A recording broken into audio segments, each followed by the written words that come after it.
Le libre journal du lundi soir présenté par Romain Petitjean de l'Institut Iliade. Vive la civilisation européenne.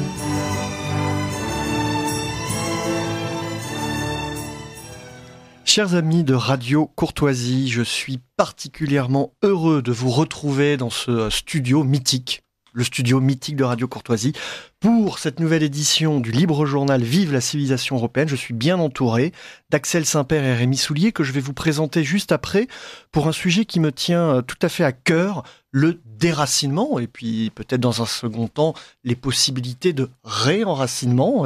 On va pas faire une critique trop négative, on va essayer de voir quelles sont les issues pour nous, Aveyronnais, Catalans, Bourguignons, Français, Européens. Alors le déracinement, c'est aujourd'hui l'un des phénomènes majeurs de la modernité occidentale.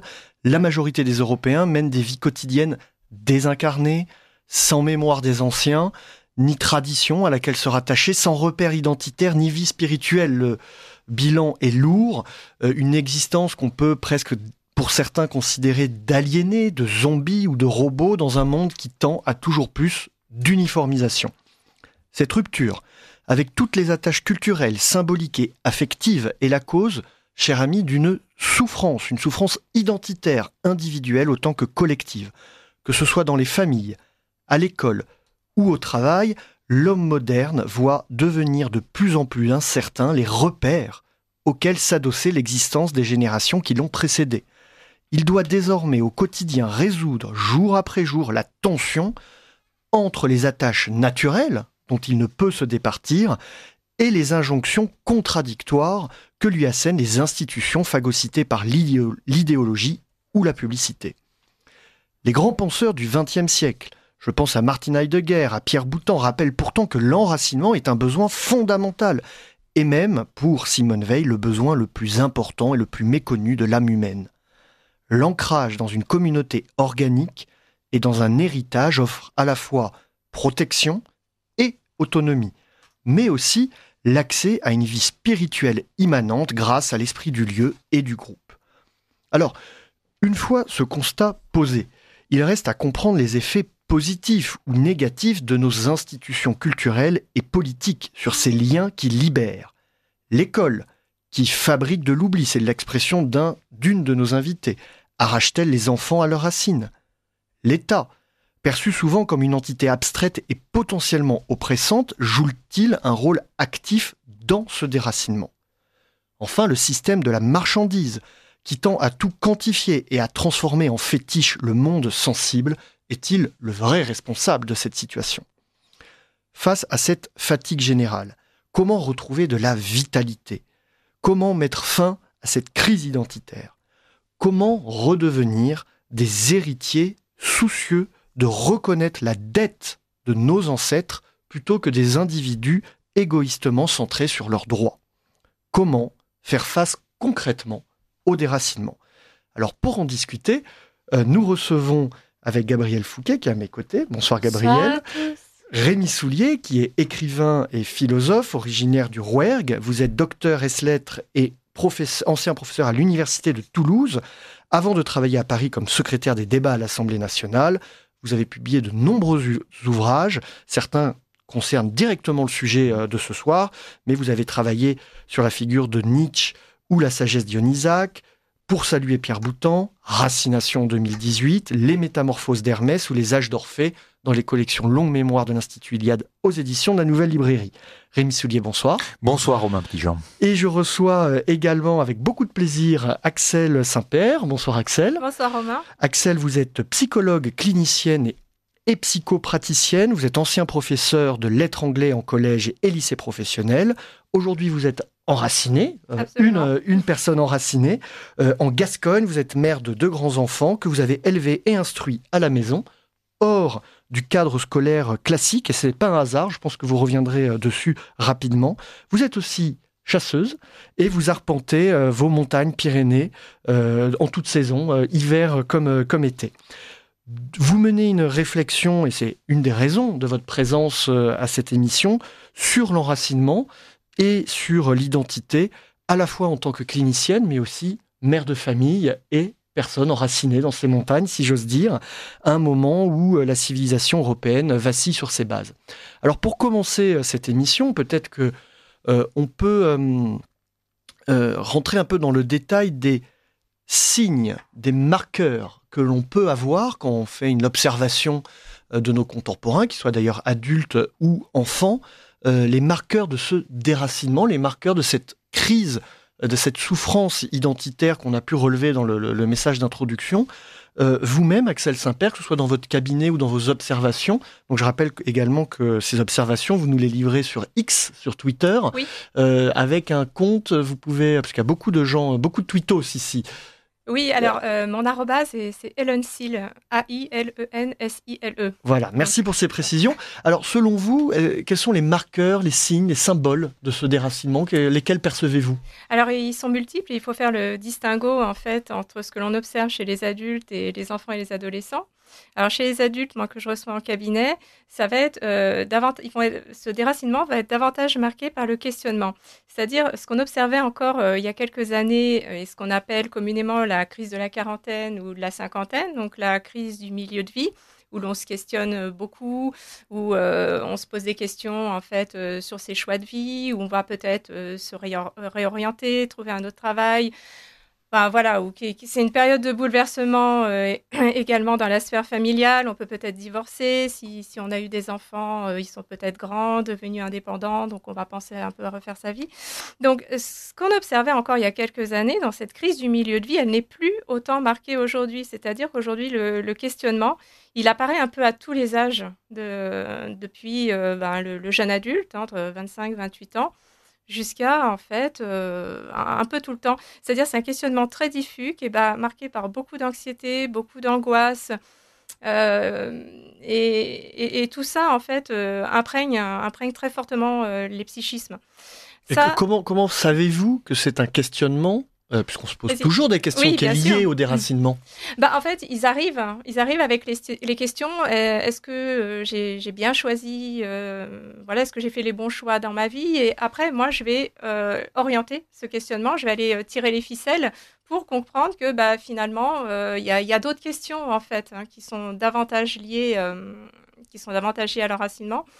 Par exemple, ils vont me parler de leurs ancêtres, de la famille. Moi, mon père, à mon âge, il faisait ceci, cela. Moi, j'arrive pas à trouver ma place, etc. Donc, voilà, il y a tout un travail. Je dis pas que tout mène forcément, tout est lié au déracinement, mais beaucoup de questionnements se ramènent à ça, en fait. Et alors, chez les enfants et les adolescents, là, c'est complètement différent. Déjà, les enfants n'ont pas forcément les mots pour exprimer ce qui ne va pas. Ils vont pas dire je me sens déraciné. Les enfants, en fait, ils manquent beaucoup de structure aujourd'hui. L'enracinement de l'enfant, il va passer par vraiment des repères familiaux très forts, avec des interdits structurants. Il va passer par l'affection transmise par les parents. Donc, cette affection, c'est pas forcément les câlins, les bisous, dire je t'aime sans arrêt. C'est vraiment poser les sanctions. Et il va passer par les apprentissages qui doivent être vraiment très rigoureux dans la période de latence. Et ensuite, alors, moi, ce que je constate beaucoup, c'est que les enfants sont très peu en lien avec la nature, en fait. Et pour moi, ça, c'est extrêmement important pour le racinement de l'enfant. Donc, l'enfant, lui, il ne va pas avoir les mots pour exprimer tout ça. Par contre, il va beaucoup somatiser. C'est-à-dire, j'ai des enfants qui arrivent en consultation en me disant j'ai mal à la tête, j'ai mal au ventre. Les parents me rapportent qu'ils font des insomnies, des cauchemars. Des fois, il y a des retours d'énurésie. Donc, quand la propreté était acquise, finalement, on se rend compte que non, ça repart dans le sens. Donc, tout ça, il y a toute une sphère de symptômes. Et après, avec les parents, en fait, on fait un travail, là encore, on fait toute une anamnèse, on revient dans les questionnements, on va aller chercher ce qui fait que l'enfant, en fait, est complètement perdu. Et avec les enfants plus grands, donc là, ça va un peu mieux s'exprimer, et les adolescents, donc là, le déracinement, il va être vraiment marqué par des conduites de rupture, parfois d'addiction. Les adolescents, en fait, vont se retrouver très clivés entre leurs besoins d'appartenance et les injonctions de la société qui dit que, non, invente-toi toi-même, fais selon ton ressenti, etc. Donc ça va complètement les brouiller. Donc du coup, ils vont être très perméables au discours idéologique un peu extrême, quoi. Ils vont avoir tendance à chercher des figures qui vont incarner la parentalité, mais voilà, de façon très forte, très marquée. Et il y a une perte de confiance totale dans les adultes. Donc, j'ai envie de dire aujourd'hui, avant ce qu'on appelait la crise d'adolescence, on a tous un peu une idée de ce que c'est, un peu à la James Dean et tout, rebelle. Je veux dire, aujourd'hui, on n'est plus du tout là-dedans. Ça prend d'autres formes. Voilà, je vous raconterai la mienne. Voilà. Donc, il y a beaucoup d'addictions. Et alors, pour moi, l'un des grands drames de notre époque aussi, c'est l'addiction au virtuel, les mondes numériques, les vidéos, les réseaux sociaux qui font énormément de dégâts. Donc là encore, j'aurais beaucoup, beaucoup de choses à dire si on doit rentrer dans les détails. Disons que aujourd'hui, pour le faire brièvement en fait, les réseaux sociaux créent très vite une saturation du cortex préfrontal. Ils se retrouvent très vite affaiblis du fait que les ados reçoivent des shots de dopamine en permanence. Le préfrontal est en hyperréactivité. Et alors, il en résulte, certes, on le sait, des difficultés de concentration, ça on le sait très bien, mais il y a plus pernicieux que ça encore. C'est les ados et les adultes aussi d'ailleurs se retrouvent complètement fermés de leurs sensations internes, c'est-à-dire ils ont perdu le contact avec leur interoception. Un enfant qui est immergé, un ado, un adulte dans le virtuel pendant des heures comme ça, qui n'arrive pas à en sortir, il ne va plus ressentir la sensation de faim, de soif, de fatigue, de stress, et il est dans une sorte vraiment de présent hypertrophié qui lui prend la tête, quoi. C'est vraiment ça. Et donc, dans les autres troubles encore que je remarque, il y a les addictions. Alors, il y a toutes sortes d'addictions. Et pour les filles, l'accès à une sexualité précoce. Et ça aussi, c'est extrêmement dommageable. Ça, c'est dans les symptômes. C'est dans les symptômes, ouais, absolument. Alors, une question avant de donner la parole à Rémi Soulier. Donc, vous parliez de confrontation à la nature, vous parliez de monde virtuel. Quand on est dans le virtuel, on nous propose, par l'intermédiaire du virtuel, une forme un peu factice, tronquée de la mort, de la nature, de la sexualité, etc. Est-ce que c'est le fait que ce soit faux et virtuel qui trompe les gens et qui les déstabilise en croyant justement trouver des repères, en disant tiens, je vais aller regarder un film sur la nature ou regarder un film où il y a de la sexualité, je vais m'en contenter. Est-ce qu'il y a une forme de frustration parce que finalement ce qu'on leur propose, ce qu'ils attendent, est faux au final? Oui, absolument. On est dans une désymbolisation massive du réel à tout point de vue. Et justement, ces ados cherchent à quoi se raccrocher. Et malheureusement, comme ils sont laissés, vu que souvent les parents sont débordés de leur côté, n'arrivent pas à faire face, ils sont eux-mêmes en pleine phase de questionnement, etc. Donc oui, et puis ils ne montrent pas l'exemple. Il faut voir aussi que les enfants et les ados, il ne faut pas croire, encore une fois, ce que je disais, la crise d'adolescence, ce n'est pas une fatalité, quoi. Oui, c'est plutôt un classique même. Voilà, donc un ado qui a eu les bons repères. Alors attends, il y a des discours qu'il faut savoir tenir au bon moment aussi. On va dire certaines choses. On va structurer, donner des repères à un enfant très fort vers l'âge de 6, 7, 8 ans. Et puis à 13 ans, ce sera trop tard. Il n'écoutera plus. Donc là encore, il faut vraiment être dans l'exemple, y compris à l'adolescence. Donc d'un point de vue philosophique, Rémi Soulier, est-ce que vous constatez, vous avez des indicateurs en tant que philosophe de ce déracinement, de cette crise identitaire? On a pu avoir un certain nombre avec Axel Saint-Père, de symptômes d'un type plutôt clinique, du point de vue du philosophe. Oui, il suffirait presque de transcrire les propos d'Axel Saint-Père en théorie, en quelque sorte, ou en un langage plus abstrait, mais un langage, c'est ce que je vais m'efforcer de faire, mais qui va retrouver le cas, le caractère très concret et clinique donc du tableau que vous avez dressé. Alors j'ai retenu quelques formules parmi celles que vous avez utilisées. Invente-toi toi-même. Bon, là vous avez tout à fait. Si je transcris ce propos en termes abstraits, je vais avoir un des grands mots contemporains qui est un des plus grands vecteurs du déracinement qui soit, et qui est l'individualisme, tout simplement. C'est-à-dire que l'on va réduire la personne à une identité qui sera, en dernière analyse, quasiment une identité numérique. Un matricule, un formulaire, un format, presque le 2.0, 0,1, quelque chose de très binaire, au lieu d'être précisément enraciné et devenir d'une famille, d'un pays, d'une nature, comme vous le disiez, l'individu, on va lui dire au contraire, devient de plus en plus abstrait, c'est-à-dire fait en sorte de te dépouiller presque au sens épidermique de tout ce qui te constitue et de tout ce qui te singularise en tant qu'héritier d'un nom, d'un lieu, d'un espace, d'un temps, d'une lignée, d'une race, et devient ainsi parfaitement malléable. Enfin, tu seras. C'est un discours idéologique ou ça se fait de façon larvé avec le temps? Non, je crois que c'est vraiment un discours idéologique.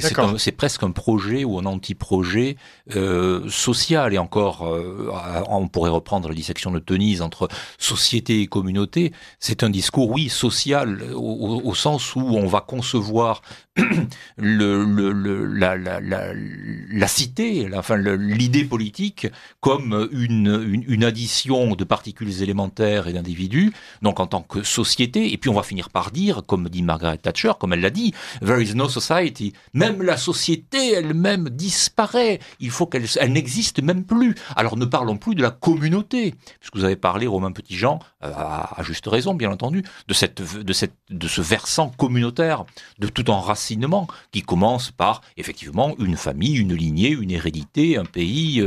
Donc le processus, oui, est idéologique. Il est voulu. C'est un processus qui vient de loin. On pourrait en tracer la généalogie. Ce serait sans doute assez long et parfois sujet à polémique. Mais il va de soi que ce que l'on appelle le libéralisme ou la modernité a une responsabilité première dans ce déracinement. En France, cela s'est traduit d'une manière très brutale à travers l'idée républicaine elle-même, comme elle s'est installée, comme elle a été imposée, on le voit très bien. Les enracinés, ce sont les Vendéens, ce ne sont pas les révolutionnaires. Les révolutionnaires, eux, travaillent précisément au service là, la lecture marxienne est très très bonne, au service d'intérêts qui sont des intérêts marchands. Je reprends le terme, Romain Petitjean, que vous avez utilisé. La marchandise est centrale et la marchandise d'ailleurs de l'homme lui-même, du corps de l'homme, et la manière dont on va pouvoir le fabriquer, le reconstruire. Donc on va attaquer à la fois l'âme, ou ce qu'il en reste. Bon, on va commencer par nier qu'il y ait une âme, évidemment, un esprit, et puis on va après, conséquemment, de manière très logique, nier le corps lui-même pour invente-toi toi-même. Tu t'inventes femme, tu t'inventes homme, tu t'inventes européen, tu t'inventes africain. C'est la page blanche. C'est la tabula rasa, voilà. Effectivement, qui vient de très très loin. Parce que d'un point de vue politique, vous parlez de projet, on peut imaginer que si les hommes sont déracinés, donc modulables, interchangeables, remplaçables, et comme ils sont remplaçables, ils sont au final remplacés. Bien sûr.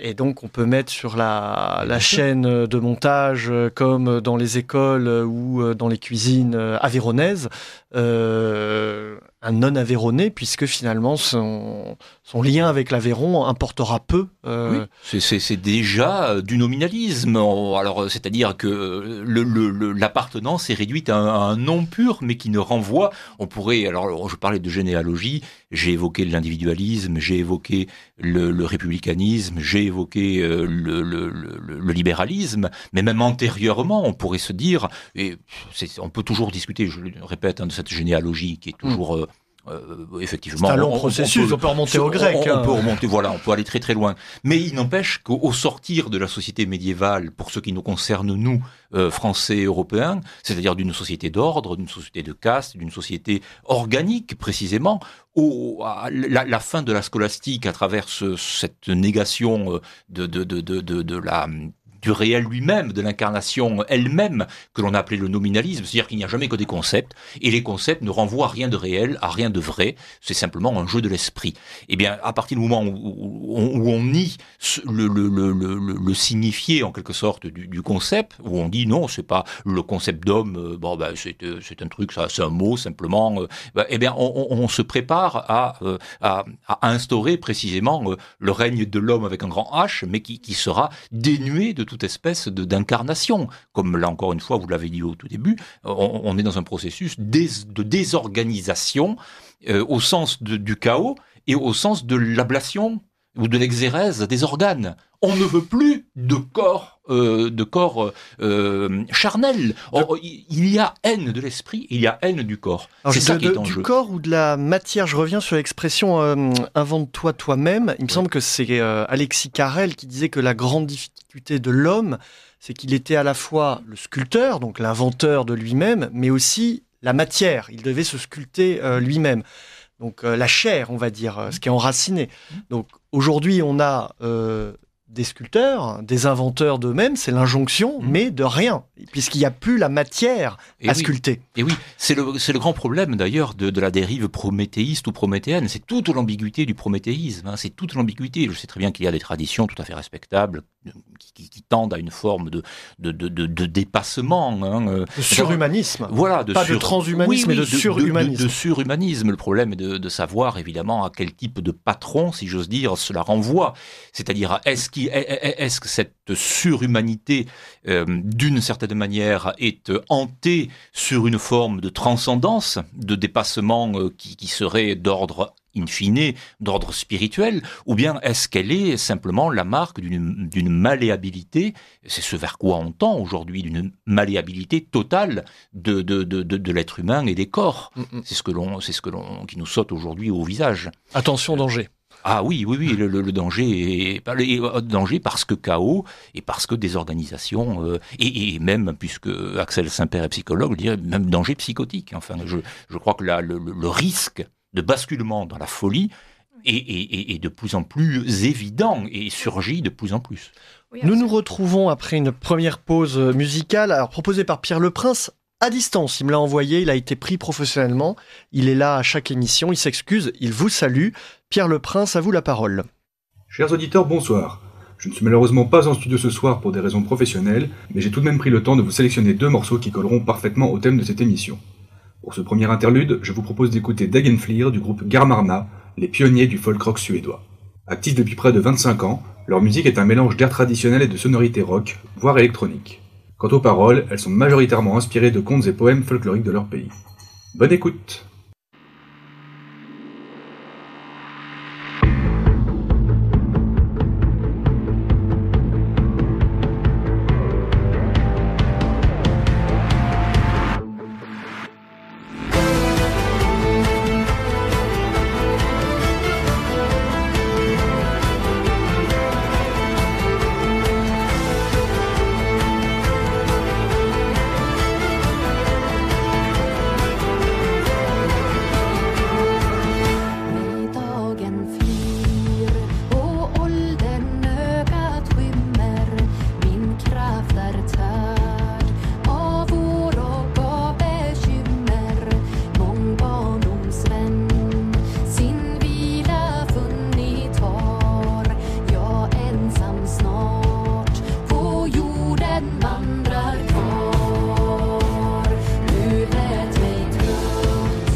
Alors, chers amis, nous revoici dans le studio de Radio Courtoisie. Merci d'être fidèles à la radio et au libre journal Vive la civilisation européenne. Dans les endroits, dans les lieux, dans les institutions qui participent au déracinement de nos enfants, mais aussi de la communauté autour de ces enfants, les parents, les professeurs, il y a l'école. Ça peut paraître un peu paradoxal. C'est là où on apprend l'histoire, nos ancêtres les Gaulois. C'est là où un certain brassage se fait entre les filles et les garçons, entre les générations.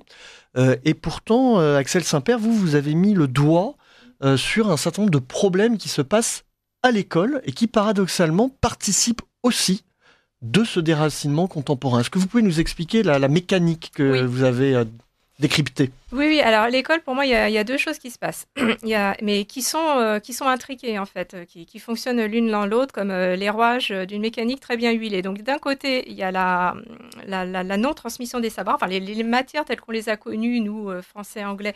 Tout ça se retrouve aujourd'hui un peu éclaté, d'après ce que les parents me rapportent. Alors moi, j'ai été enseignante il y a une vingtaine d'années. Maintenant, j'avais remarqué déjà à mon époque un peu comment les choses se faisaient. Bon, je vais prendre des exemples plus précisément ensuite. Et l'autre chose que j'observe, que tout le monde observe en fait, c'est l'entrisme des idéologies à l'école. Donc tout ce qui est le wokisme, la théorie du genre, les lobbies LGBT et puis le gros dossier des cours d'éducation sexuelle. Donc là, je sais qu'il y a beaucoup de mes confrères et consoeurs qui ont travaillé là-dessus. Moi-même, je m'y suis beaucoup penchée. Mais du coup, j'ai envie de dire, l'un nourrit l'autre, quoi. Donc, alors, qu'est-ce qui se passe ? La déconstruction des savoirs. J'ai été professeur de lettres anglais, donc j'ai vu un peu comment ça se passait. C'était déjà pas brillant à mon époque et maintenant ça l'est encore moins. Donc aujourd'hui, dès les plus petites classes, du primaire au lycée, les enfants ne sont plus sommés de lire un livre en entier. Donc, ça, je trouve ça complètement aberrant. Aujourd'hui, on se retrouve avec des classes de terminale. Alors, il n'y a plus les spécialités LES, S telles qu'on les a connues. Maintenant, c'est le bac à la carte. Déjà, ça veut tout dire, quoi. C'est-à-dire que voilà, les élèves, en fait, choisissent des matières. Alors, il y a des matières nouvelles. Il y a AGGSP, histoire géopolitique. Il y a HLP, humanité. Bref, enfin, tout ça, c'est un conglomérat de plein de matières. Donc, déjà, c'est assez brouillon dans le cerveau parce qu'on ne se repère pas avec ces lettres. Donc, l'enfant va choisir son bac, donc il peut faire n'importe quoi. Il peut prendre spécialité informatique, c'est SNI, je crois que ça s'appelle. Il peut prendre des humanités, il peut prendre des maths, et puis bon voilà, écoute, ça te plaît, on verra bien ce que ça donne plus tard. Hein. Invente-toi toi-même, hein, comme on dit, on est vraiment là-dedans. Donc, pour en revenir au cours spécifiquement, donc les enfants ne lisent plus, donc même aujourd'hui le bac de français c'est des textes, hein, à chaque fois on va piocher un peu dans les livres, des textes par-ci par-là. Donc les enfants ne peuvent pas construire une pensée sur un auteur, je suis désolée, mais on va pas comprendre, intégrer la philosophie, la pensée d'un auteur en lisant juste quelques lignes par-ci par-là. Alors l'histoire géo. Donc excusez-moi de vous couper, c'est plutôt une dégradation. Oui, c'est une déstructuration, parce que ça ne permet pas de structurer leur pensée, en fait. On ne peut pas connaître un auteur en ayant lu des extraits, c'est pas possible. Ça c'est certain. Voilà, donc ils sont complètement déboussolés par rapport à ça. Enfin, moi je le vois bien hein, aujourd'hui. Enfin, quand j'ai vu un peu comment ça fonctionnait, donc il y a plus vraiment de. Alors déjà. Il n'y a plus la dissertation, hein, enfin un petit peu au lycée, mais nous on l'a connu beaucoup plus tôt. Hein, donc le plan dialectique, thèse, antithèse, synthèse n'existe plus vraiment. Ou bon voilà quoi, c'est laissé un peu à au bon vouloir des élèves. Donc ça c'est pour le français. Donc pour moi gros problème. Hein, le fait de plus lire un livre en entier alors qu'on a des spécialités littéraires, c'est n'importe quoi. Ensuite on a l'histoire géo. Alors l'histoire géo ça aussi gros dossier pour moi.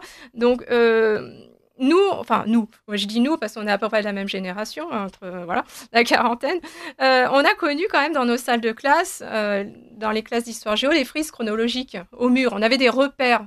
Voilà, l'histoire était enseignée sous forme chronologique et puis je sais que moi j'attendais certains chapitres avec impatience. Je savais que quand on étudiait telle partie de l'histoire, on allait arriver à telle autre et j'avais hâte en fait. Et également on avait aussi les rois de France qui étaient affichés au mur, donc on avait plein de repères visuels. Tout ça a disparu. Alors certains, je veux pas non plus jeter la pierre à tous les profs d'histoire géo. Certains font encore des choses très bien et enseignent l'histoire de façon très structurée. structuré, mais il y a aussi beaucoup d'enseignements thématiques, c'est-à-dire on va piocher un chapitre, pas par-ci par-là, mais bon, un petit peu quand même. On va enseigner par thème, et puis bon, s'il y a des chapitres qui dérangent un peu certains élèves, on va les éviter. Hein, faut pas fâcher certains élèves. Et puis à côté de ça, on va mettre la dose sur par exemple le colonialisme, la période esclavagiste, etc. Donc l'histoire aujourd'hui est vraiment enseignée sous l'angle de la repentance. Et ça, je trouve ça extrêmement pervers parce que on en parle peu en fait, mais il existe quand même le sentiment de honte, qui est un sentiment méconnu, mais qui fait beaucoup de ravages dans le psychisme des jeunes. C'est-à-dire en fait, quand l'enfant entend sans arrêt, voilà, tes ancêtres, ce qu'ils ont fait, voilà, t'as pas à être fier de toi, etc. Donc on les culpabilise, ils vont introjecter un sentiment de honte. En fait, la honte, comment ça fonctionne? Pour empêcher que le moi explose, que l'identité parte dans tous les sens, en fait, le moi va venir recoller cette identité. Va procéder par collage pour garder, en fait, pour donner une identité de substitution, un faux self, en fait, à l'enfant, pour lui permettre de continuer à être en lien avec les autres, enfin, voilà, quoi. À vivre. À vivre, voilà. Mais en fait, toute l'énergie qui va mettre à refouler ce sentiment de honte, cette énergie, elle ne va plus être investie dans les apprentissages. Donc déjà c'est un micro-trauma pour moi. Donc il y a ça. Il y a une succession de mini-traumas voilà, qui vont affaiblir les défenses immunitaires des enfants et qui vont, deuxième étape, être perméables aux idéologies de déracinement.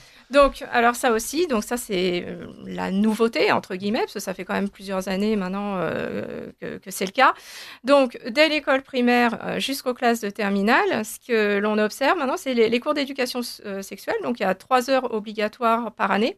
Et ça commence chez les tout petits. Alors, on ne se rend pas bien compte, on dit oui, voilà, enfin, on a tendance à minimiser la chose. Mais il faut savoir que, pour ne prendre qu'un exemple, l'âge de 3, 4, 5, 6 ans, c'est la période de l'Oedipe, ou la phase préopératoire selon Piaget. Donc, l'enfant, en fait, il vient tout juste de construire sa vision du monde qui est en conformité avec celle des adultes. Et dans sa vision du monde, il y a notamment ces 4 piliers de civilisation qu'il va progressivement intégrer. Ces 4 piliers de civilisation, aujourd'hui, c'est l'interdit du meurtre, l'interdit de l'inceste, la différence des sexes et la différence des générations. Donc, la différence des sexes. Donc, c'est là, en fait, que ça va faire mal. Parce qu'on va leur dire, on va leur enseigner, voilà, théorie du genre. Donc, t'es une petite fille, mais ok, mais si dans ton ressenti, t'es plutôt un petit garçon, écoute, il n'y a pas de problème, hein, on va changer ton prénom. Puis on va dire il, et puis voilà, et puis la semaine prochaine, si tu as envie d'être un éléphant rose, une chouette ou que sais-je, c'est bien aussi, mais tu nous le dis, hein, c'est ton ressenti qui prime. Donc, oh là là, au secours. Dire ça à un enfant, c'est vraiment une saloperie, excusez-moi du oui, terme. Absolument, ça les plonge dans la confusion totale, quoi. Souvent, alors je dis souvent parce que c'est ce qu'on m'a rapporté en consultation, les parents apprennent les choses après coup.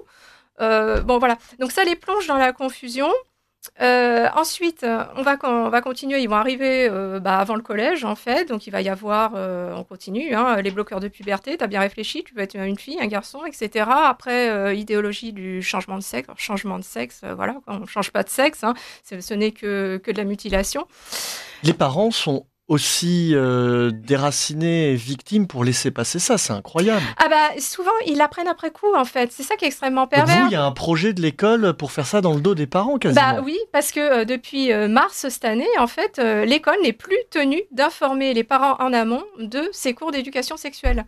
Donc, alors, si vous voulez, d'un côté, les apprentissages sont cassés, explosés, ça part dans tous les sens. Et puis, donc déjà, ça fragilise l'enfant. Il n'a plus de repères pour s'identifier, il n'a plus de figures auxquelles s'identifier. Et d'un côté, on va lui parler de tout ça. Donc là, au secours, quoi. Ça va en faire en grandissant. Donc des êtres dissociés, en fait, qui seront vraiment perméables à toutes les idéologies, les discours radicaux, parce qu'ils n'auront... Enfin, voilà, on leur a donné à entendre tout et n'importe quoi, et ça les aura dissociés. On voit bien la mécanique. Une question d'un auditeur, Olivier, que nous saluons. Merci pour cette émission. N'oubliez pas aussi, si possible, de dire un mot du déracinement par la laideur et l'uniformisation dans l'aménagement du territoire, les nouvelles constructions, etc. On en a un tout petit peu parlé dans l'introduction, mais c'est vrai que c'est un angle assez important pour évoquer le déracinement. de notre univers esthétique, d'une certaine façon, et puis l'uniformisation. Est-ce que ça, c'est quelque chose que vous constatez, qui, selon vous, Rémi Soulier, participe de ce déracinement? Oui, c'est effectivement la destruction de la beauté. La leader, c'est ça. C'est-à-dire que l'on va faire en sorte, par des processus économiquement justifiés, enfin que l'on va justifier pour des raisons, là encore, économiques, enfin je renvoie aux considérations précédente autour du libéralisme, mais on va faire en sorte que l'œil lui-même ne soit plus attiré par la beauté, c'est-à-dire par l'éclat du monde. On fera en sorte que l'opacité, y compris celle du ciel étoilé, en raison des pollutions lumineuses, enfin, y compris en pleine nuit, que le ciel étoilé ne soit plus accessible. C'est tout le monde sensible qui est... Oui, on revient à cette idée, effectivement, que à partir du moment où vous détruisez l'esprit, vous détruisez mécaniquement le corps. Et la grande haine du corps, dont Axel a donné un certain nombre d'exemples, d'illustrations, se vérifie, bien entendu.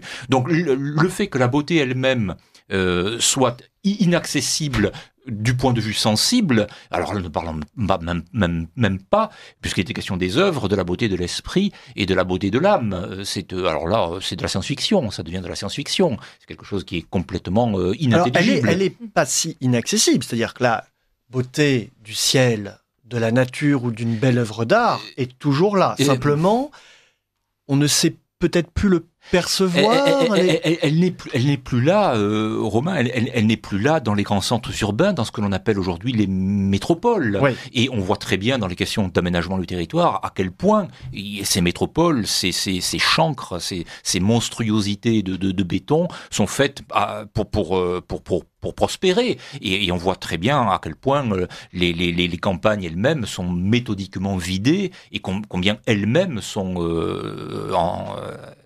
ce qui serait en théorie accessible, même dans ces endroits-là, on n'a même plus l'idée de lever les yeux au ciel. Donc cet éclat-là, cet éclat qui va de pair d'ailleurs avec puisqu'on parlait de nature, avec la sacralité du monde. La beauté nous ouvre à cette dimension que j'appelais transcendante tout à l'heure. On peut discuter des mots, peu importe, mais c'est de cela qu'il s'agit. Donc cet accès à un dépassement, mais par le haut, parce que le dépassement existe aussi, mais par le bas. Il y a un dépassement de type infernal, inférieur, qui se produit. Et c'est celui-là sur lequel on travaille. Alors, deux réflexions simplement à propos de ce que vient de dire Axel Saint-Père, autour de cette trame, manifestement, de invente-toi toi-même. Hein. Je pensais, en vous écoutant à propos des œuvres, c'est aussi ce qui est mis en évidence, c'est le self-service. On est exactement dans le même registre. Vous avez parlé du self, là c'est le self-service, le service du moi, mais d'un moi qui est tout à fait transformé. Et le deuxième point qui me paraissait aussi très important, c'est on tend vers la fabrication de l'homme nouveau, au fond, vers une des modalités de l'homme nouveau, mais qui sera un homme complètement perverti. Et cet homme-là, me semble-t-il, qui ne sera ni homme ni femme, c'est l'homme du neutre, de la neutralisation. Ce qui est en cours, à travers le déracinement, c'est la neutralisation, et de l'humain et du divin, les deux. Donc, à travers cette promotion du neutre. Après une annonce de Radio Courtoisie, nous retrouverons Perspective Identitaire, la chronique de Raphaël Emma. Vous appréciez cette émission? Alors aidez Radio Courtoisie à en produire d'autres. Rendez-vous sur soutenir.radiocourtoisie.fr. Merci d'avance. Il y a des mots qu'on n'ose plus prononcer sans aussitôt susciter l'ironie, le sarcasme ou l'accusation.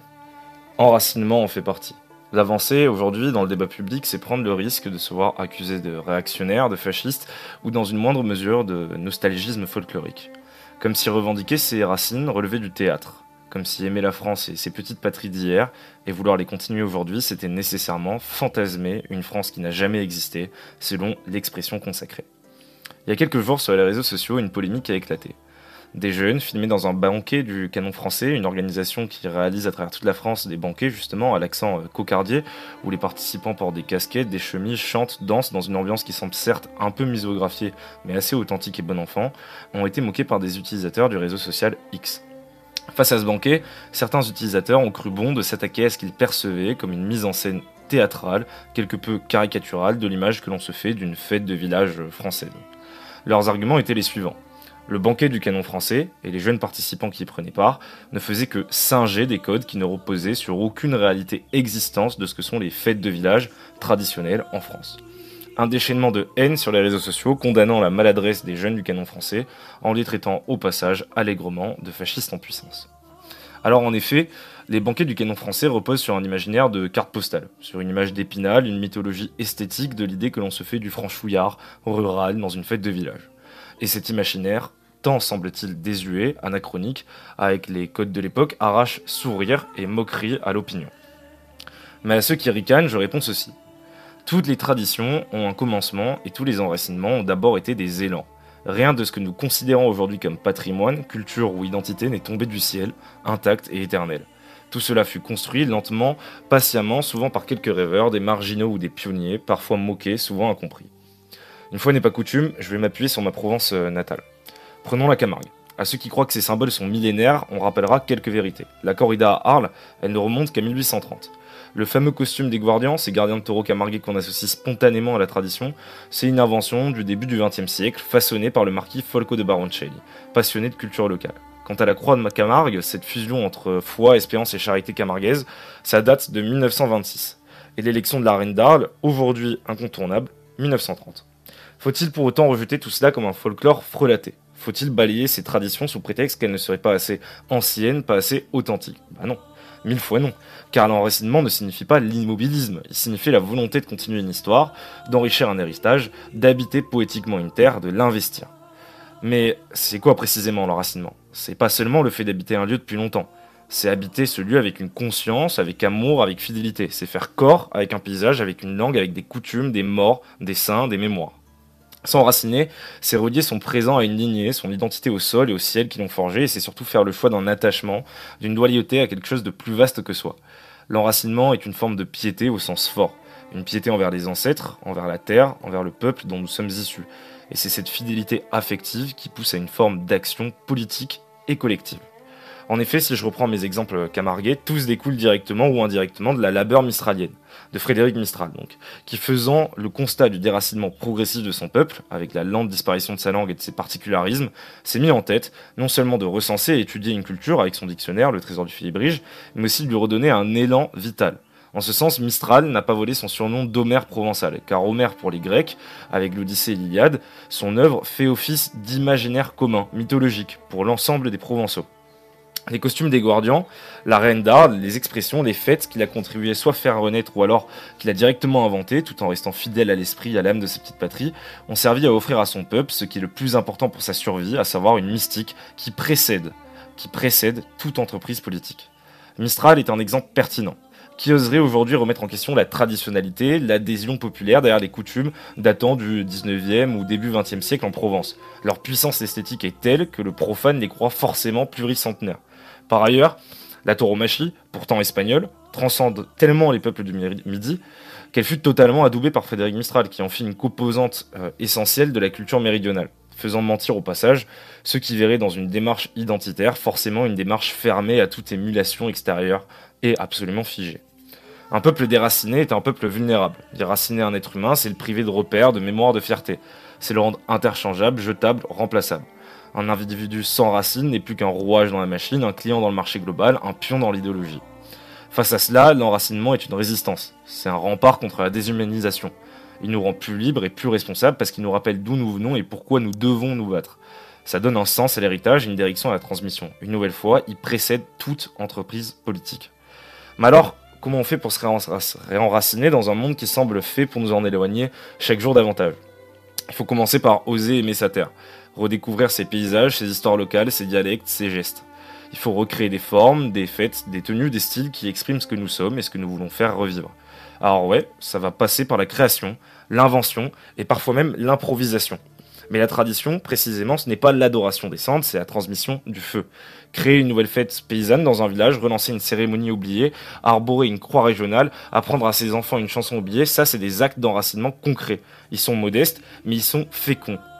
Je prends pour exemple les feux de la Saint-Jean à Aix-en-Provence et dans plusieurs villages de ma région, qui pour la plupart n'ont revu le jour dans les années 80 ou 90, là où les traditions s'étaient interrompues. Ceux qui se moquent des enracinés d'aujourd'hui sont les mêmes qui dans 30 ans brandiront leurs symboles, leurs fêtes, leur musique comme des évidences. Car l'histoire a cette ironie, les moqueries d'hier deviennent des monuments de demain. Nous n'avons pas à avoir honte de rêver d'une France fidèle à elle-même, de régions fidèles à elle-même, même si ce rêve passe par des gestes nouveaux, inédits, des créations symboliques, des renaissances locales. Ce n'est pas fantasmer que de donner chair à l'identité, même si nos grands-parents ne portaient pas exactement telle coupe de vêtements, tel insigne, telle bannière. Ce n'est pas jouer un rôle, c'est retrouver le goût du style, de la forme, de la fidélité incarnée. L'avenir appartiendra aux enracinés dans une époque absolument liquide. À ceux qui auront osé dire oui, j'aime ma terre et je veux qu'elle vive. Pas dans les manuels d'histoire, mais dans les visages, les gestes, les habits, les chants, les fêtes et les cœurs.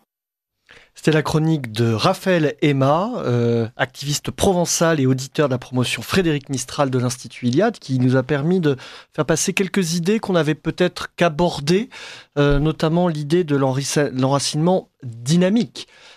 Et aussi peut-être que, on a parlé d'inventer, de s'inventer, peut-être que les vivants révèlent une tradition, révèlent quelque chose qui vient du fond des âges et sont finalement amenés à créer quelque chose, mais qui a toujours été là.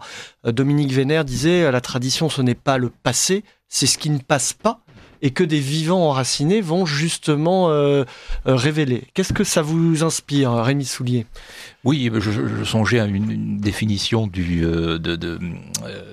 conservateur de Gomez d'Avila. Vous savez, celui qui est le véritable conservateur, ce n'est pas celui qui va répéter de manière mécanique ce qui a été, c'est le rêveur des choses éternelles. C'est-à-dire qu'on va effectivement, la tradition vécue de manière authentique, réelle et fondée, ça n'est pas une répétition qui serait elle-même mécanique et qui reviendrait finalement à utiliser des process entre guillemets que l'on condamne par ailleurs, mais c'est celle qui va chercher ce qui ne passe pas, c'est celle qui va chercher dans le temps précisément l'éternel et qui fera en sorte en effet de le vivifier. C'est une question d'esprit là encore, une question d'âme, et peu importe en effet l'idée qu'il faudrait qu'être traditionnaliste ou être enraciné, ce serait, comme veulent nous faire croire un certain nombre de modernes, ce serait dépoussiérer le musée. Oui, c'est ça, ou gardien de musée. Ou gardien de musée, c'est ça, encore pire, enfin, ce serait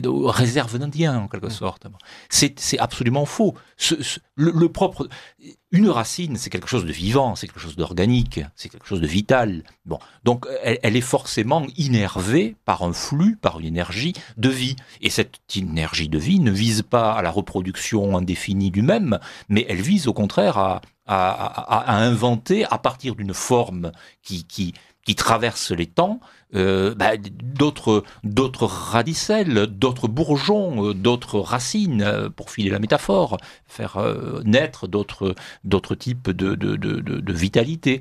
Mais ça, c'est une vision, effectivement. Il ne faut pas perdre de vue que l'enracinement, c'est quelque chose de profondément vivant. C'est même la condition de la vie. Si vous déracinez, une plante, vous la tuez. Bon. Mais ce n'est pas pour autant une mécanique figée et une mort et une muséification. Pour reprendre l'exemple, j'ai bien aimé, parce que je me suis aussi pas mal posé la question sur ces buffets entre je ne sais pas si vous voyez ce que c'est, le Canon français. C'est des grandes salles et les gens se retrouvent, ils chantent, ils festoient ensemble dans une forme de gauloiserie. Et donc c'est ce côté image d'Épinal qui a été caricaturé, qui a servi d'exemple à la chronique de Raphaël. Et ça m'a posé aussi des questions. Et j'ai eu un déclic étant scout le jour où j'ai découvert que certains des chants que je pensais avaient 100 ans, 200 ans, avaient été écrits 2 ans avant qu'ils soient imprimés dans le carnet. Donc quelque chose qui relevait de la tradition la plus profonde avait été créé quelques années avant. Ça a été vraiment un choc. Et c'est la question que je voulais vous poser. Il y a un sociologue, je crois, anthropologue, Michel Maffezoli. Oui, l'enracinement dynamique. Voilà, qui souvent nous fait cette injonction à essayer de craqueler le vernis de la modernité pour regarder ce qui ne passe pas. Et c'est la question que je voulais vous poser. Est-ce que, soit dans le cabinet, soit dans vos observations, vous voyez des gens qui tentent des réenracinements, qui tentent de se rattacher à leurs racines alors que, et on l'a vu dans cette première partie de l'émission, tout est fait pour qu'ils ne le fassent pas. Là, c'est le cas de ces jeunes qui se retrouvent pour festoyer. On voit qu'ils ont envie, tout simplement, de se rattacher à des choses auxquelles ils n'auraient jamais dû être détachés. Est-ce que vous avez été confronté à des exemples ? Alors, moi, je viens d'un milieu rural. Je suis d'un petit village de 60 habitants en pleine campagne, au pied des Pyrénées. Donc, ces traditions figurent, ne sont pas du tout rances, vues comme relevant d'un conservatisme réactionnaire ou d'une nostalgie passéiste. Non, c'est encore très présent. Donc, disons que les fêtes sont très marquées encore. Donc, il y a encore, on fête les solstices, on fête la moisson. Donc, voilà, ça, on n'a pas encore ces problématiques qui sont arrivées jusque chez nous. Alors, donc, moi, ce que je fais surtout ramener en thérapie, en fait, c'est le travail sur le transgénérationnel, parmi les solutions de réenracinement. C'est-à-dire, en fait, on va aller réactiver la mémoire et le récit familial. Donc, ça va passer notamment par le génosociogramme. Un génosociogramme, qu'est-ce que c'est ? C'est l'arbre généalogique de la famille, avec donc classiquement les dates de naissance, de mort, mais aussi tous les grands événements qui ont jalonné la vie des individus. Donc, ça peut être des mariages, des divorces, des déménagements, mais aussi des guerres, par exemple, des suicides peut-être, s'il y en a eu. Donc, on va travailler là-dessus pour réparer l'individu. Cette espèce d'arbre généalogique un peu très particulier va mettre en relief des choses qui ont été transmises consciemment ou bien inconsciemment. C'est-à-dire, en fait, ce qu'on remarque quand on met à jour toute cette généalogie, c'est souvent qu'il y a des éléments qui se répètent. En fait, il y a comme une patate chaude, qui est transmise de génération en génération. Et souvent, l'individu qui ne se sent pas bien, qui est un peu dans un sentiment de soi flottant, qui vit une anxiété un peu diffuse, à partir du moment où on met à jour que oui, j'ai peut-être hérité ça de mes ancêtres, du coup, il peut davantage le métaboliser et le parler, parce que afin de ne pas refiler la patate chaude à sa descendance. On sait aujourd'hui que tout ce qui est tu, en fait, est destiné à perdurer au sein de sa filiation. C'est un exercice qui permet de montrer qu'on n'est pas justement un individu seul, Exactement. mais l'héritier d'une lignée et de gènes aussi d'ailleurs. Donc ça va mettre en lumière les blessures transgénérationnelles, mais aussi les ressources. Et ça va aussi permettre de réintégrer les figures parentales. Donc, en fait, ce qui structure la psyché, et ça, à mon avis, c'est primordial de comprendre ça, c'est l'affiliation, c'est d'où on vient, c'est les valeurs, ce qui nous anime, ce qui nous donne, ce qui porte notre projet, et donc notre projet d'être, ce vers quoi l'on va, quoi. Et le fait de mettre à jour, en fait, ce génosociogramme va vraiment permettre de structurer la psyché, c'est-à-dire de rendre intelligible pour l'individu ce qu'il vit au présent. Tout cet héritage, il faut bien comprendre que c'est pas quelque chose de figé. Ça va permettre la transformation. Donc, à partir de ce que je sais, mais aussi de ce que je ne sais pas, des cryptes, des non-dits, etc., qu'est-ce que je vais faire ? Qu'est-ce que je vais mettre en place ? Est-ce que j'ai envie de transmettre ça à mes enfants ? S'il y a eu des moments difficiles, comment je vais métaboliser ça ? S'il y a eu des oublis, etc. Et ça va ouvrir la possibilité d'une transmission future. Voilà, en fait, on devient passeur, on n'est pas seulement survivant. Donc ça fait partie de la thérapie. Ça fait partie de la thérapie, entre autres outils. Il y en a pour qui c'est très difficile de reconstituer l'arbre généalogique. Dans ce cas-là, ça va passer par autre chose, des objets qu'on a peut-être chez soi et tout, qui vont raconter une histoire, on va mettre en valeur tout ça. Donc effectivement, réinvestir une communauté, se relier aux générations actuelles d'une façon ou d'une autre. Donc ça, c'est vraiment une piste, c'est tout simplement celui de s'inscrire dans la lignée en tant qu'héritier, dépositaire, et ça nous donne la capacité à transmettre. Et donc, voilà, à ce que la vie s'épande, c'est la suite logique. Et pendant la pause musicale, nous étions plus ou moins d'accord pour dire qu'une des solutions qui est malheureusement complètement désertée, mais qui, à nos yeux, pourrait changer la donne un peu, c'est la confrontation à la nature et au monde sauvage, duquel la plupart des citadins, évidemment, on peut le comprendre pourquoi, mais aussi des enfants, sont un peu privés. En quoi c'est un mécanisme qui vous semble important Alors, pour les enfants, pour moi, le contact avec la nature, c'est primordial. Déjà, un enfant, il devrait passer 65-70% de son temps dehors à courir, sauter, grimper. C'est juste pour son développement. Alors, c'est vrai que c'est plus marqué chez les petits garçons. En général, ils sont plus vifs, ils n'ont plus envie de sortir, mais des petites filles qui adorent ça. Pour moi, la nature, c'est primordial dans le développement de l'enfant. Ça va développer sa sensorialité, ça va développer sa psychomotricité, sa motricité globale. Ça va lui faire prendre conscience des cycles des saisons, des transformations. Ça va le mettre en contact avec la vie, tout simplement. Donc, il va acquérir des connaissances. Et il aura ensuite davantage les mots pour verbaliser son vécu. Mais aussi, et ça, ce qui est valable à tous les âges, en fait, c'est que la nature, en fait, nous rend humbles quand on fait, quand on marche en montagne, qu'on se fait un col et tout. Alors certes, on est très satisfait, on est content, on a développé ses capacités physiques, ses capacités respiratoires, etc. Mais à côté de ça aussi, quand on se pose, on dit ah oui, quand même, là on est vraiment pour le coup scotché. On est devant des paysages sublimes la plupart du temps. Et les paysages sublimes, à quoi ils nous ramènent ? Ils nous ramènent à une posture humble. Ils nous ramènent à notre impuissance physique. Et c'est pas du tout quelque chose de négatif quand je dis ça. Au contraire, ça va nous remettre à notre juste place et nous donner une force morale qui va nous permettre justement d'affronter toute cette déconstruction, tout cet enracinement ambiant. Donc, c'est pour ça que je dis la nature, mais faites des bains de nature avec vos enfants, c'est l'un des plus grands cadeaux que vous pourrez leur faire. Excellent. Le conseil est donné à suivre, et surtout que les parents ont un rôle tout particulier à jouer, parce que les enfants, Oui. on l'a dit, sont malléables, ils sont en construction, Absolument, en exploration, et vraiment le plus grand cadeau qu'on puisse leur faire, c'est un cadre, c'est une éducation qui nous élève vers le haut. On peut faire dans les deux sens. Rémi Soulier l'a rappelé.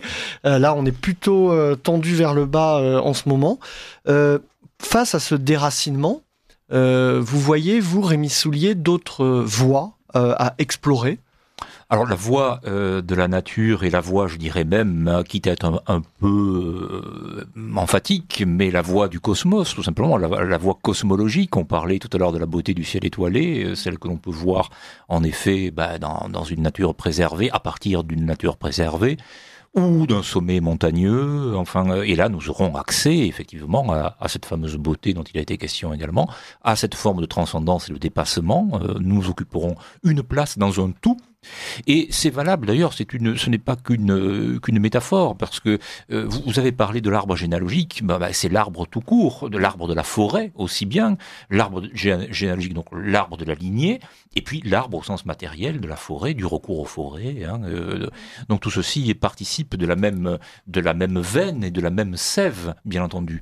Alors j'ajouterais, mais ça c'est une manière très personnelle, mais puisqu'il a été question aussi de la lecture, à propos de ce que vous disiez tout à l'heure, de ces extraits, de ces digests, entre guillemets, qui sont proposés systématiquement aux élèves, comme s'il n'y avait que ça, c'est-à-dire des morceaux, des portions, des parts. Bon, j'ai lu, pas plus tard que cet après-midi, dans un article de presse, et de presse mainstream, comme on dit, entre guillemets, que même les étudiants de classe préparatoire littéraire, et d'après un professeur, et ne lisait quasiment pas, n'avait quasiment pas lu au moment d'accéder à une classe de lettres supérieures et de première supérieure. Donc c'est vraiment énorme.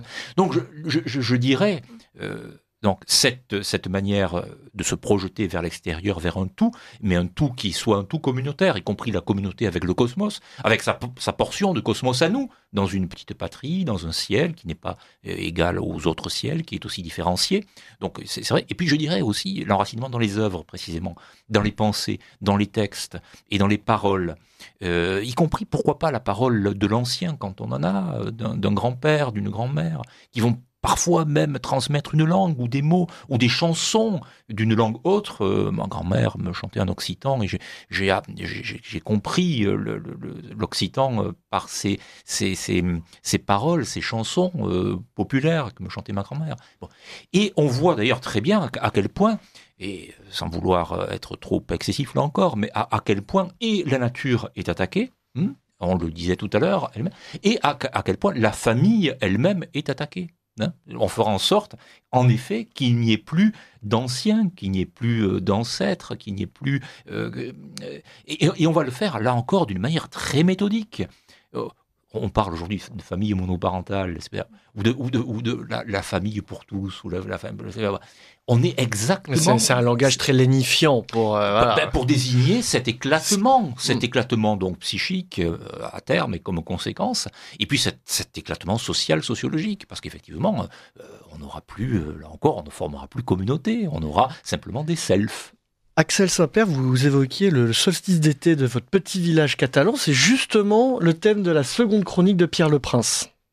Pour ce second interlude, nous restons dans un registre similaire, mais avec un groupe plus confidentiel, puisqu'il s'agit des Français du Clan Nordag, fondé en 2018 par Franck Nordag et rejoint depuis par deux chanteuses, Hermine et Irène, avec qui il enregistrera en 2021 l'album Triade, dont je vous propose d'écouter un extrait.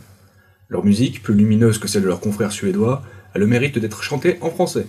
Je vous invite donc à les découvrir et à les suivre sur les différentes plateformes de streaming. Nous écoutons donc le morceau Solstice d'été, et quant à moi, chers auditeurs, je vous souhaite de bonnes vacances et vous donne rendez-vous dans un mois pour de nouvelles découvertes. Voici le jour le plus long de l'année. Le soleil est aux aînés cette journée. Préparons un feu, remercions la terre, festoyons ensemble sur ce rythme solaire.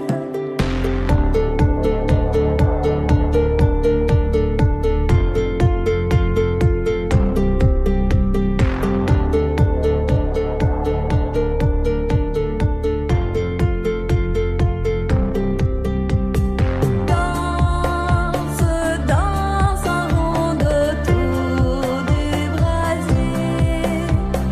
Le roi régnera sur la forêt.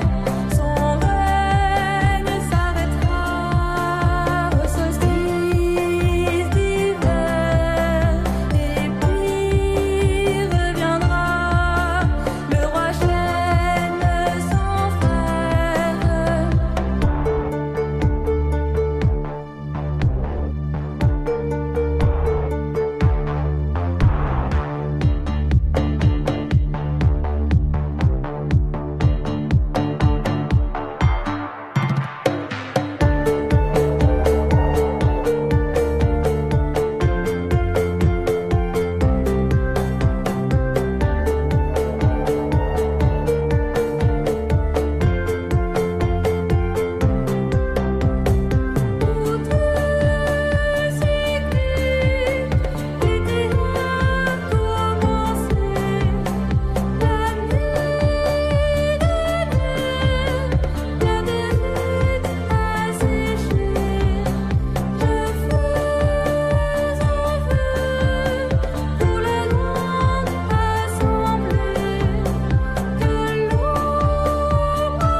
Le libre journal du lundi soir présenté par Romain Petitjean de l'Institut Iliade. Vive la civilisation européenne!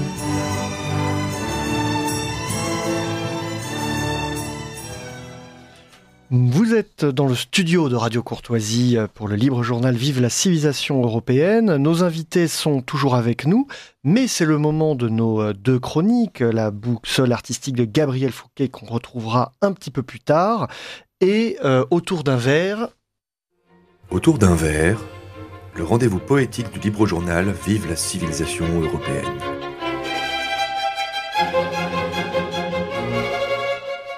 Je suis donc avec Gabriel Fouquet qui interprète les poèmes de Frédéric de Cinquiaux dans notre rendez-vous poétique mensuel Autour d'un verre, une chronique où Frédéric de Cinquiaux nous partage son regard sur le monde à travers les réflexions d'un jeune couple, Frédéric et Romain. Cette semaine, elle nous propose, chers auditeurs, un texte intitulé assez logiquement « Les racines ». Mon ami, mon amour, nous qui sommes en route, pour éponger nos peines en calmant nos doutes. Depuis 4 mois pleins, à marcher sur nos terres comme des vagabonds en marcheurs solitaires. Ne pensez-vous pas qu'il est temps de s'arrêter, de troquer l'aumônière et de nous installer ? Le mouvement nous meut, nous motive et nous grise. Mais ce n'est avec lui qu'on construit une assise. Je crois qu'il nous faut donc faire la différence entre un besoin de temps et une vie d'errance. Voyager à 20 ans est sain pour se former, mais il faut revenir sous peine d'oublier. Son chez-soi, son foyer, ses racines, son antre. Vite, il nous faut rentrer pour s'en faire les chantres. L'ouverture d'esprit n'a de sens qu'en hissant un mât stable embrassant tous les effets du vent. Un tour du monde arrive à son terme un beau jour. Ulysse, en nous, s'éveille, indique le retour. Casser une routine a de bonnes vertus. N'en voir point fait perdre à l'être sa tenue. C'est un prélude au doute, à l'ennui, à la mort. Être coupé du monde affaiblit l'esprit fort. Ah oui, Romain, je ne puis en être aussi sûr. Ce que vous affirmez est net et sans bavure. J'ajoute à vos aveux un soupçon de nuance, car je crois aux humains pétris d'indépendance. Ceux-là sont libres, peuvent en étant ingambes servir une utopie, chanter son dithyrambe. Bâtir ou s'en aller, hisser ou naviguer, cet éternel débat ne doit être tranché. Vous aimez l'aventure aussi bien que vos terres, ici rien ne pousse à élire un choix binaire. Un homme enraciné peut vivre loin des siens, un homme en étranger vivre en son patelin. J'aime la liberté louée d'un électron refusant tout d'un bloc la moindre injonction. De la société, il n'a plus aucune attente, et pourtant quelle allure en tout point sémillante, il incarne en gardant au plus près de son cœur le parfum de ses proches et des bleuets en fleurs. Je lis dans vos yeux que vous n'êtes point d'accord. Allez-y, exprimez votre avis. Ai-je tort ? Non pas, ma douce épouse. En vérité, vous dites juste, mais omettez un sujet qui excite. C'est celui des enfants et de l'éducation. Quel cadre apportez-vous ? Sous quelles conditions ? Lorsque vous n'avez point, aujourd'hui comme hier, un lieu accueillant vos espoirs et vos prières. Notre famille agit en tant que sanctuaire. La liberté de fuir vers d'autres hémisphères n'entrave en rien nos moultes responsabilités en nous déracinant de nos identités. Le monde est si foulé, à l'instar de son toit, entre usage et usure oscille son état. En courant les pays et les 5 continents, en faisant de sa vie une ode au mouvement, je ne peux croire qu'on oublie si aisément la terre d'où l'on vient, où sont nés nos parents. Le clos d'une maison, les volets d'une enfance sont de hauts remparts face à la perte de sens. C'était le rendez-vous poétique, toujours beaucoup de sensibilité, de Frédéric de Cinquiaux, que nous saluons et que nous embrassons. Et je me retourne vers Gabriel Fouquet, puisque vous nous proposez de sortir la boussole de votre poche avec toutes vos recommandations artistiques que vous pouvez retrouver ensuite tout simplement sur le compte X de l'Institut Iliade et de Romain Petitjean, avec tous les liens, les références, etc. Gabriel, la parole est à vous. Il n'y a rien d'impudique à exposer fièrement ses racines à l'air libre. Au contraire, les racines sont comme la peau, visibles, tangibles, profondes. Même dissimulées sous la terre, on les devine. Tel le sang qui trace des sillons bleus à la surface de l'épiderme. Et ces sillons bleus, ces nœuds de bois et de sève vivants, organiques pour vous paraphraser, Rémi Soulier, remplissent 3 fonctions. Ils témoignent de nos appartenances, biologiques et culturelles. Baobab et mérovingiens sont tous 2 des espèces endémiques. Ils nous irriguent de vie, nous innervent, et ce faisant, ils nous poussent vers le ciel, vers l'envol. Madame ma mère, à qui je sais que chaque auditeur ce soir présentera galamment ses hommages, répète souvent que le rôle des parents est de pousser leurs oisillons hors du nid, pour mieux y revenir. Sagesse maternelle, sagesse millénaire. La mer, la terre, Gaïa, les racines, la boucle est bouclée. À l'heure où l'on voudrait pourtant rempoter le petit homme loin de la souche originelle, il faut que l'arbrisseau plie mais ne rompe pas. Qu'il plante bien ses pieds dans les milliers de chemins qui dessinent la France et dans les textes et les chants qui les racontent. Emmenez donc vos enfants dans les jardins des plantes cet été, à Paris, à Nantes, à Montpellier. Montrez-leur les fruits et les fleurs qu'on présente toujours là-bas avec un nom, une famille et une patrie, une carte d'identité, exactement comme la leur. Aux plus petits, offrez des albums de comptines traditionnelles et populaires. Santons occitans, loups, renards et belettes vous accompagneront gaiement pendant ces 10h43 de route entre Montpellier et Douarnenez. Bon, déjà, j'entends les parents soupirer, rassurez-vous, si vous faites bien votre travail. Bientôt, c'est un pays de soldats Louis, la vallée de Dana et Egonac, qui remplaceront le petit quinquin, voire mieux, la playlist officielle de Pierre le Prince pour notre émission. Et si votre répertoire manque de sève neuve, téléchargez l'application Chant de France. C'est avec les vinyles rétro qu'on enflamme les macumbas. Une fois votre arbrisseau bien planté, il faut l'innerver. Quoi de mieux que la Galerie de Florence d'Alexandre Dumas pour redécouvrir les chefs-d'œuvre européens du Musée des Offices. Cette arborescence artistique, initiée dès 1840 par le père des Mousquetaires, vient de paraître pour la première fois dans son intégralité par les éditions du Chêne. 7 volumes, on siestera quand on sera mort, tout à la fois monument littéraire, écrit dans un français pas créole pour un litchi, n'en déplaise à la bande d'un certain Tangérin, érudite somme esthétique, 200 œuvres commentées, histoire des Médicis, histoire de la peinture et des artistes, et véritables objets d'art. Œuvres illustrées en couleurs et complétées par une galerie de portraits d'artistes. Dumas est un conteur hors pair. Il sait que les hommes se racontent des histoires depuis la nuit des temps pour appréhender le monde qui les entoure. Pour se consoler aussi, tel le mélancolique prince Albert Troubiscoy du conte Léocadia de Jean Anouilh, prisonnier de son carrousel de souvenirs, à voir au théâtre du Lucernaire à Paris en famille jusqu'au 27 juillet. Mais pour s'élever surtout. Au Mucem cet été, on apprendra à lire le ciel. Une exposition transdisciplinaire qui interroge la fascination multiséculaire des peuples du pourtour méditerranéen pour la voûte céleste. S'y mêlent objets archéologiques, scientifiques et ethnographiques, œuvres d'art, manuscrits et patrimoine oral. Appartenance, nourriture vitale, envol, chanter, explorer, danser. À la nuit tombée, regardez-les, vos arbrisseaux bien enracinés, tournoyer autour des feux de camp, emportés par l'insouciance et la chaleur de l'été. Ils sautent, ils s'élèvent, ils s'envolent. Et lorsqu'ils retombent, légers, joyeux, ils sont comme la Nike de Samothrace dressée à la proue du navire, victorieux, fiers et confiants. Ils ne doutent pas un instant que les bras de leur Gaïa sauront les rattraper.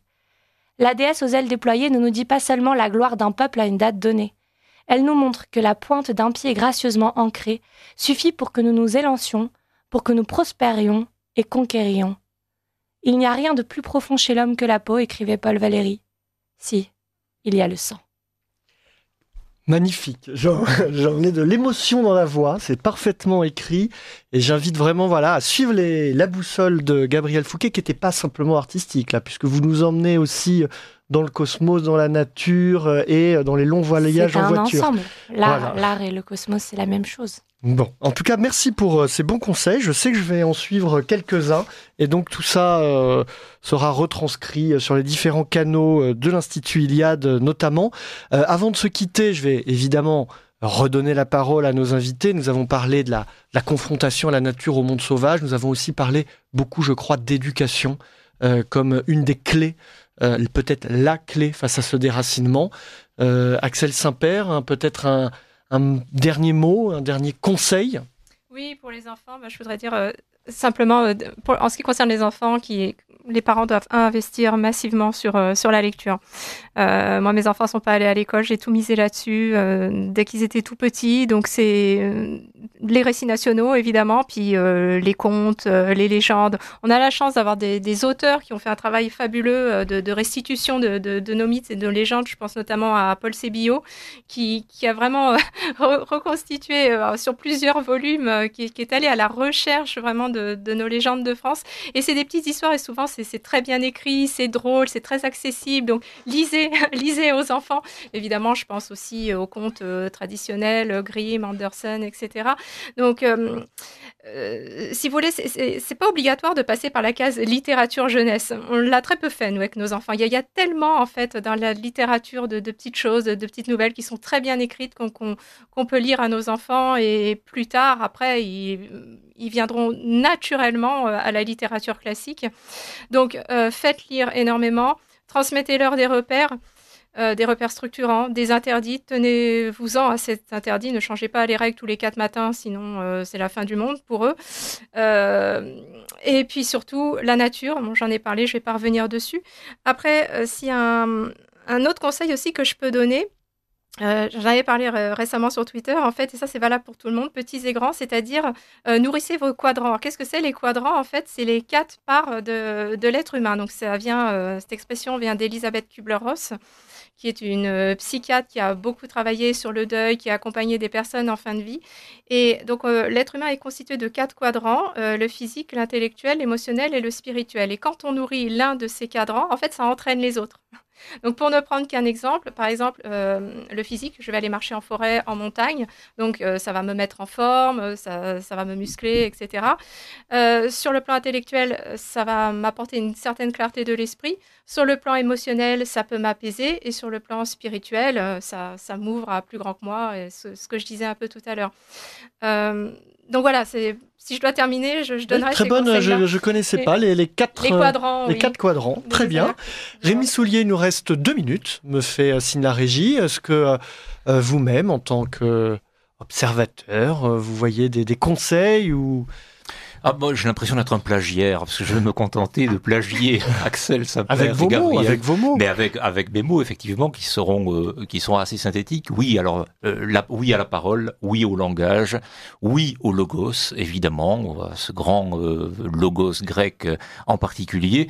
Oui à la lettre, au sens le plus littéral du mot, parce que précisément la lettre est le meilleur moyen, je crois, de capter l'esprit. Il n'y a pas de contradiction entre la lettre et l'esprit. Et si l'on a cette capacité j'allais dire, non pas de déchiffrer, mais de défricher la langue, la parole, la lettre elle-même à travers la lecture des œuvres, et puis de défricher également, puisqu'on parlait de nature, de défricher notre maison, notre oikos. Bon, eh bien, nous aurons là encore un même mouvement qui nous élèvera et qui nous permettra de tendre vers l'esprit et de bien comprendre qu'il n'y a pas de contradiction entre les domaines. On a beaucoup parlé de corps, on a beaucoup parlé d'organicité et à contrario, évidemment, de désorganisation et de chaos. Mais je crois que cet effort de rassemblement, cet effort de synthèse dans la langue elle-même, si on est capable de le faire, et dans l'écoute, et dans la parole, et donc dans le dialogue, on entend encore le logos, et bien précisément on pourra maintenir ce qui peut l'être de l'esprit. Parlant de racine, vous voyez, la racine, c'est ce qu'il y a en bas, l'esprit, c'est ce qu'il y a en haut. Et c'est la même chose. Merci Axel Saint-Père, merci Rémi Soulier. Nous nous retrouvons dans un mois pour une émission consacrée aux vacances. Je vous remercie de votre attention et je vous dis à bientôt.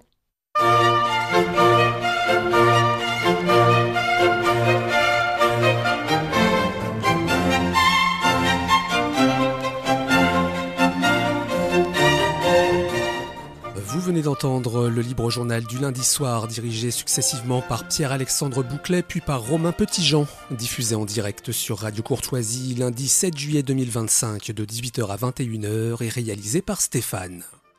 N'oubliez pas que Radio Courtoisie est une radio culturelle associative. Afin de sauvegarder une indépendance absolue, Radio Courtoisie refuse toute ressource publicitaire. Radio Courtoisie ne vit que grâce à ses auditeurs. Aidez-nous à demeurer libres, rendez-vous sur soutenir.rc.fr et accédez à l'ensemble de nos archives à partir de 5 € par an. Si vous le désirez, nous pouvons vous faire parvenir un enregistrement de ce libre journal. Commandez le CD-ROM pour le prix franc de port de 9 € ou 6 € seulement si vous êtes adhérent de notre association. Je vous rappelle notre adresse, Radio Courtoisie, 61 boulevard Murat, 75 016, Paris.